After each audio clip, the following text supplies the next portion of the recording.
To me, this is the most beautiful element of this entire secret, which we have been decoding over the last 30 plus episodes of Daily Neville. This is it. This is the most amazing aspect, that once we have been revealed as the creator, once our awareness has expanded, we become aware, we know who we truly are underneath the layers of identity. When we know at the core who we truly are, that emotion that permeates the very fabric of our being, one of reverence. Right, welcome back to another episode of Daily Neville. I am your host, Josiah Brandt, and Daily Neville is all about breaking down the teachings of Neville Goddard, making them easy to understand, easy to digest, easy to apply in 20 minutes or less. Now, today is the final episode of season 1 of Daily Neville. Now, season 1 has been all about the power of awareness, a 1952 book by Neville Goddard. And today, our final chapter is titled Reverence. Reverence. Now, I love this chapter. I love all of the chapters of this book, I must admit. I think it is an absolute masterpiece, an absolute treasure.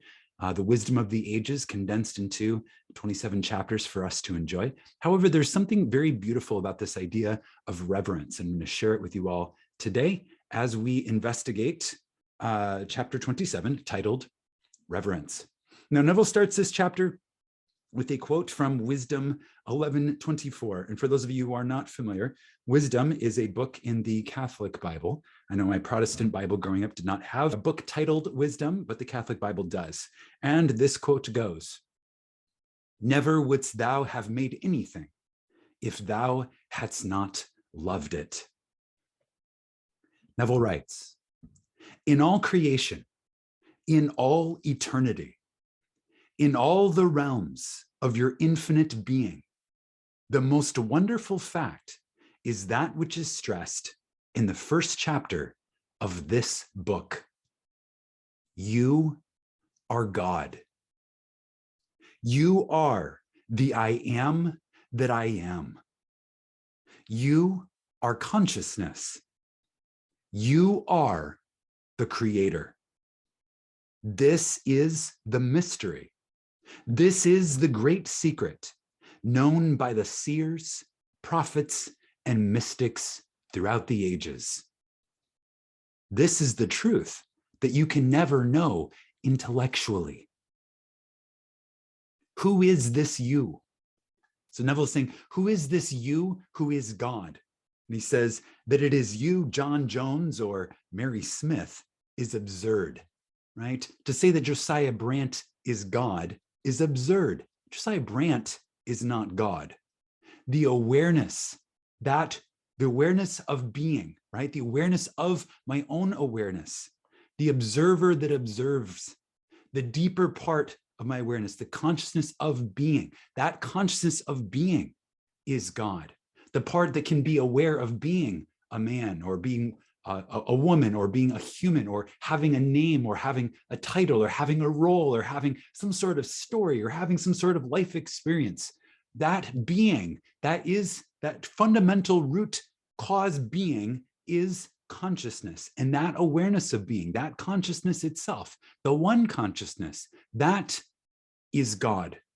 That is God. The deeper layer of your being. Before anything that you can say that you are, the simple I am, that is God. It is the consciousness which knows that you are John Jones or Mary Smith. It is your greater self, your deeper self, your infinite being. Call it what you will. The important thing is that it is within you. It is you, and it is your world. It is this fact that underlies the immutable law of assumption. Why does the law of assumption work? Because you, the true you, the you underneath everything that you think that you are, the true you is God. That is why the law of assumption is immutable. That is why it works all the time, whether you're aware of it or not. Because you The real you underneath the layers of identity, are God, whether you're aware of it or not. And that is why the law of assumption is the most powerful law there is. It is upon this fact that your very existence is built. It is this fact that is the foundation of every chapter of this book, this absolute masterpiece of a book, the wisdom of the ages, the secrets of eternity, condensed into written form. This book, the foundation of this book, is this truth. No, you cannot know this intellectually, meaning you cannot find your way to God by thinking your way to God. You can only find your way to God by becoming aware of being God. God is a God of experience, and we know God through experience. It isn't something we arrive at intellectually. It isn't something that we open books, and I know I'm reading a book right now, but it is not the book that is revealing this to me. The book is simply helping me to reveal me to myself. You cannot know this intellectually, Neville writes. You cannot debate it. You cannot substantiate it. You can only feel it. You can only be aware of it. Becoming aware of it. One great emotion permeates your being. You live with a perpetual feeling of reverence. You live with a perpetual feeling of reverence.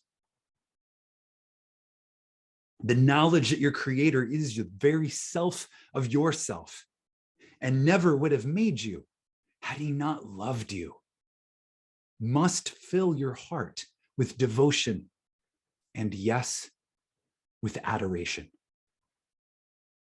To me, this is the most beautiful element of this entire secret, which we have been decoding over the last 30 plus episodes of Daily Neville. This is it. This is the most amazing aspect, that once we have been revealed as the creator, once our awareness has expanded, we become aware and we know who we truly are underneath the layers of identity.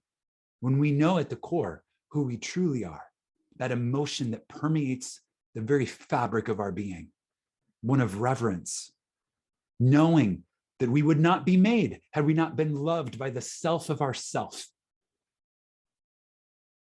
becomes a very deep and beautiful relationship, very deep and beautiful romance, a romance between the innermost core of our being and all that we manifest as, these forms, this world, this life, all of our stories.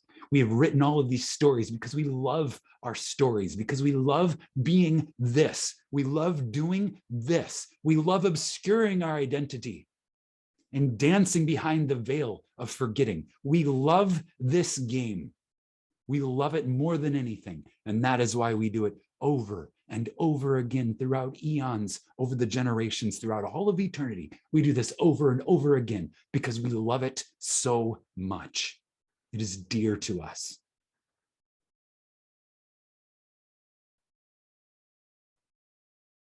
One knowing glimpse of the world about you at any time, at any single instant of time, is sufficient to fill you with profound awe and a feeling of worship. When you have connected to this feeling, my friends, you want for nothing. Your heart is full. You know that all is perfect. You know that you are complete exactly as you are, because you know who you are at the core of it all. And none of the fringes, none of the layers, none of the furthers after the I am, none of that can make you anything more than you were at the very beginning, at the very core of it all. You find your true identity and you are whole and you are complete and you are filled with reverence and you're filled with awe and you are filled with joy and a feeling of worship. It is when your feeling of reverence is most intense that you are closest to God. And when you are closest to God, your life is richest. When you are closest to God, your feeling of reverence is most intense because you are intensely remembering who you are. And when you are closest to God, your life is richest. Our deepest feelings are precisely those we are least able to express. And even in the act of adoration, silence is our highest praise.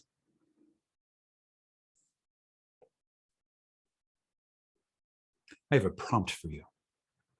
What evokes this feeling of reverence for you? Can you connect to it? Have you felt it? Do you know it? Does it know you? Leave me a comment below. Let's discuss. While you're at it, tap the thumbs up button to help others find the secret of reverence. And subscribe to this channel so that you get Daily Neville Season 2 coming soon. We're doing some upgrades to prepare for the next season of Daily Neville. I've been planning and preparing for what I'm going to be bringing you all next. I deeply appreciate your support. Thank you for tuning in every single day. Make this show really come alive. Imagine wising, my friends, and I will see you in the next.